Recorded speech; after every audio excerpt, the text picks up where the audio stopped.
Hello noble ones, welcome back to my channel. This is the Metatron speaking.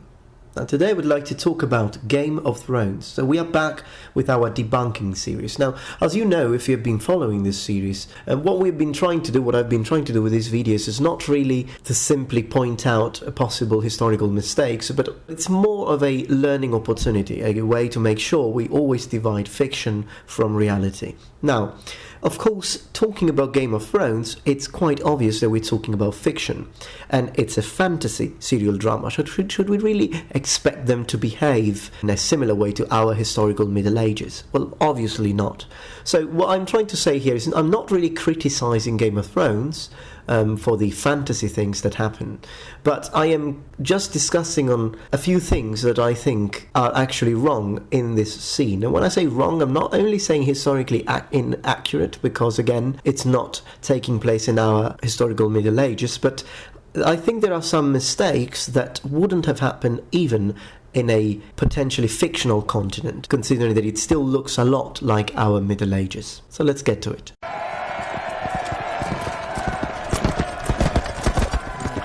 Who's that? Sir Gregor Clegane. They call him the Mountain. Okay, so let's have a look at these two knights and the kind of armour that they are wearing in preparation for the joust.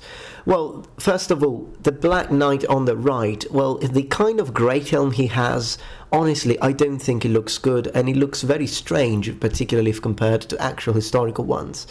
It's a bit too bulky, and honestly, I think that even my great helm, which is quite cheap, looks better than this. So I don't particularly like the choice. The fact that he's using a great helm is historically accurate, and it's something that would have happened in our Middle Ages too, because great helms were used even after being discontinued on the battlefield, and as they were replaced by the pig-faced helmet or the houndscowl.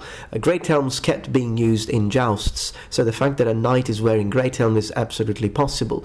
But the problem is also the kind of armour he's wearing. He's got these very big pauldrons, but the main problem I have is with the kind of armour he's wearing. It looks like an armour in between some kind of brigandine and some kind of lamella armour. I can't even see if it's actual metal or if it's some kind of leather. I'm not sure. I think it's metal, but you can't really see. So it's kind of strange, because if we consider that the knight next to him is wearing full plate armour, if they have already developed full plate armour, it wouldn't really make much sense to wear anything else, both on the battlefield or during a joust, if you could afford it. And I don't think that the knight on the right side here has money problems as far as the law is concerned. The armour that the knight on the left is wearing looks much more probable and much more plausible and much better quality. Of course, I do have some minor complaints, but I'm going to skip the minor complaints. But one complaint that I have is the kind of helmet he's wearing. Now, he's clearly wearing a sallet. The problem is that it looks very small compared to other kinds of German sallets, even compared to Italian sallets, which tend to be more rounded than German sallets. It still looks too small. It looks just odd if you compare, and I think that using an actual German Gothic sallet would have looked really badass, but perhaps that's exactly what they didn't want him to look like. It's just a choice, I suppose, from the director, but I don't particularly like. But the real problem that I see here is the fact that he's wearing no bever. Now, it's true that sallets can be used for jousting and were used for joustings, but then if I were to joust in reality, I myself would never choose a sallet, and never mind a sallet without a bever. So a bever is the kind of protection, the part that protects your lower face, because as you can see, a sallet does not protect your lower face.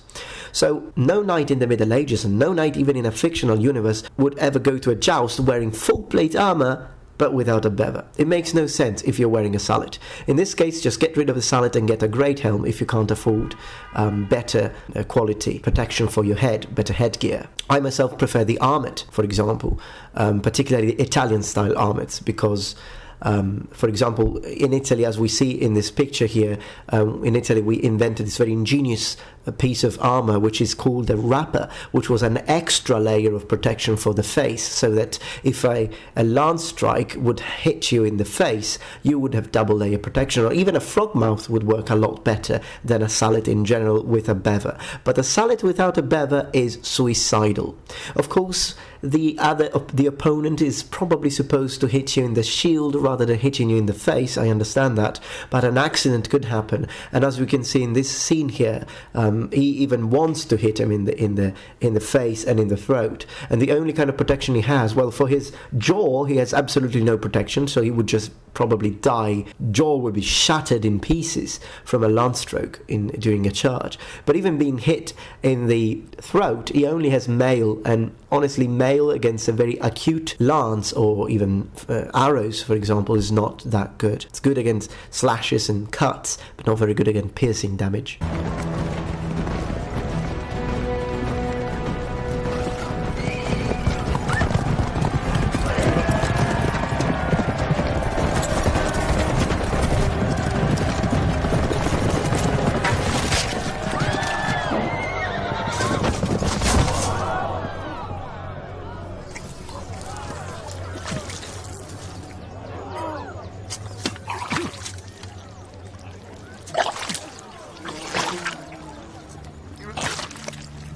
And here we go. As you can see, he was skilled. It figures. He was skilled by the lance hitting him in the throat. And of course this happened because it makes no sense that a person who can afford full plate armor would not protect his most vulnerable and important part of the body, being the head and the throat in this case. It would have been much better not to wear arm protection and just wear a proper bever or a proper helmet like an armet or a frogmouth, because even if you are hit in the armor, you have no protection, well, you'll get a broken arm, but you'll still survive. Even low-level infantry, the first thing you buy if you don't have money is a helmet, is something to protect your head. Alright, well, let me know what you think about this in the comments below, and thank you very much for watching. And remember, the Metatron has spread his wings. Goodbye.